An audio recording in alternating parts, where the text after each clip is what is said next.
Hello guys! Kain po tayo. Ayan, nagluto ako na to. Adobong Baguio beans na may tokwa, may baloni. Tapos yung hiwa niya parang pa-cubes.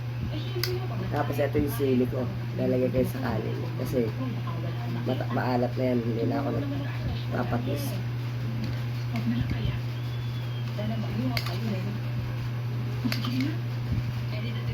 Kain tayo guys!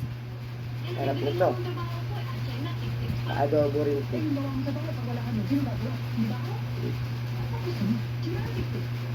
Tik-tik na lang mo na ito. Hindi siya siya.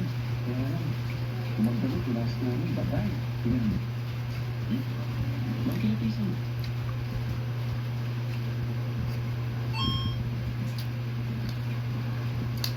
What can I do for you? Esther, anong ginagawa mo rito? Utos ko kasi ni Macy, sobrang paraboy. Lasa niya parang adobong matamis. Hindi naman ito nilagyan ng asukal. Kaso parang namamis na sa baloni. Kasi ho, 20 pesos lang binigay sa akin ng taxi ni Macy. Dumiretso na lang ako dito. Alam ko naman, dito na siya pupunta. Ang dami kilo. Kayo lang nakakalam nun. Naayos ang porbo natin. Mukhang mahal. At titiras ka pa. Oo na na daan. Baka masaktan yung mga balonay. Basta, yung 50 ko ang bili ko dito. Yung t-shirt ko, 18 pesos. Pero mo ng pantalon ko, mura lang. Ayun. Pero ito ang boots ko. Ay, yakat. 20 pesos ang iba. Hindi ka mga kulay, ha? Wala ka din. Bilang lang ko din. Swastika. Panday lang naman ng panahon. Direk naman. Yan ang uso ngayon. Ha? Bakit? Talibasa, regret ko kayo. Baka mapalaman ka. Gusto ko pa. Halika. Kilo. Mano tayo sini? Gusto ni palitan mo?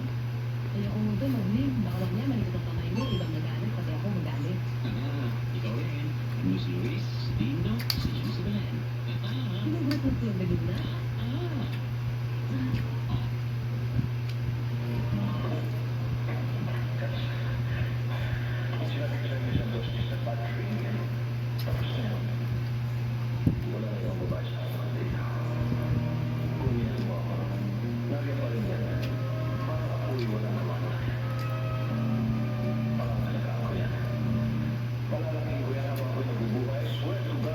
Tumampahin ako sa Diyos. Yung pagkita ko sa akin sarili sa aking pagkakasala. Ay mawala sa ng pinakamamahal ko sa aking buhay.